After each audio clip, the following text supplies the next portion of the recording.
3, 2, 1. So yay, first time back, Dr. Rama. We did some warm-up dancing. A couple of things stood out, just in general for today's focus, trying to make sure that the stem of my neck isn't pushed forward in my default position, which also puts everything in my chin, my eyes a little bit down towards the floor and internalizes the dance a bit. So we were just talking about pulling on that string and trying to get everything a little bit more upright. I can have like an internal moment, and then again, I'm focused on my partner. Because we talked about what happens if your partner's not focused on you. I'm still generally directing my attention towards them. I'm not having like an obnoxious like eye conversation with them because they're doing their own thing, but I still have like, play, and then I'm still back to watching. So that also helps gauge the distance that I have to play. We warmed up to a contemporary song that might be more like in the vein of what we draw on song 2. So we kind of explore that avenue of, well, what do I expect to see in that shift for song number 2? And I felt like we were very clean, but everything was very stationary for the music and my anchors. So then we started talking about what if we have to float all of our anchors some sort or another. And we found that you were really comfortable with anchors that ended in like a ronde situation, but we found that you were less comfortable with linear floating and in this left-hooded space with our body. So on the linear floats, again, sometimes I'm trying to influence that with my partner. And if my partner doesn't give me the distance I'm wanting, then the energy starts to go up. I asked for it, it didn't happen. Versus if I take it and they go with me, right? But I'm actually trying to influence some more of that travel in the dance. I'm not just standing by waiting for my leader to move me. Can you give me an example of the linear like styling? Yeah, so if we have a starter step, right? We're just starting with a general basic. I'm gonna try to push against the connection to ask for movement in this way. If they don't give it to me, I'm gonna come back down, and then at least I still had breath to the movement, which is what we want on song 2, more breath.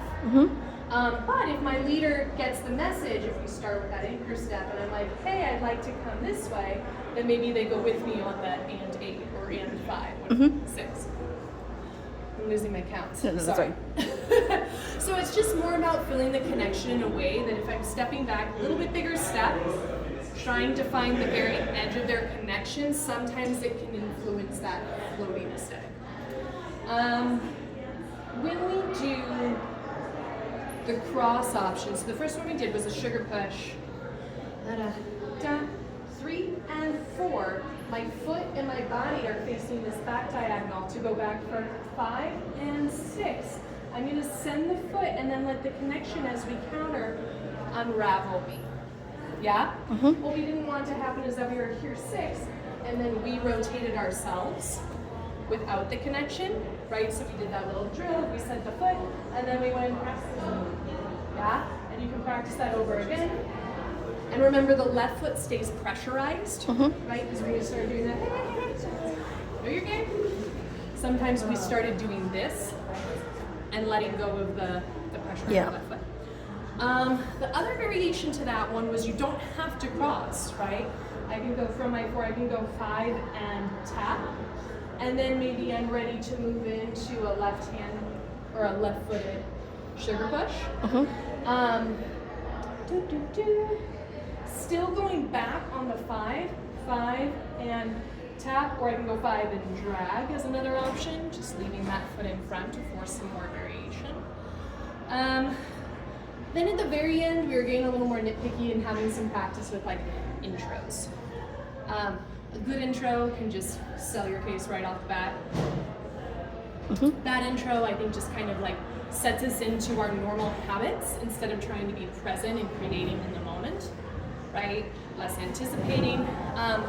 So we talked about with starter steps. First of all, when I'm starting with my partner, I don't always have to give them this hand because that also gives them this side of the body, right? I'm a little bit more limited. I can do things, I can ask for things in this position, but they're gonna be more square facing, right? Sometimes I might ask for something level changing, and I can still do that with this hand. But if I have this side of my body open, I have a lot more room to explore some different variations than if I have to keep all of this closed. Yeah? Yes. So we talked about one time that we could just very subtle intro where all I'm going to do is go open the side of my body. And then we gave you one where you added on a little bit of like a carriage release. But then what we did after that was we wanted to see where the leader wanted to go after. So we don't want to take so much time in the beginning that we're controlling the whole conversation that our leader doesn't want to chime in. But we want to be like, hey, do you like dogs? And then see how they respond. Good answer. Don't trust people. He has a dog. Perfect. But anyways, all that to say, that was kind of something we focused on the intros. We don't have to give this hand to the side of the body, especially on song 2, right? Because that's when I'm going to be exploring more shapes and carriage release. Blues, I might start in a more traditional hold, right? Did I miss anything? Heard intros, anchors. No. left hand in Can you do a space. sugar push Next linear variation going back or something? On a sugar?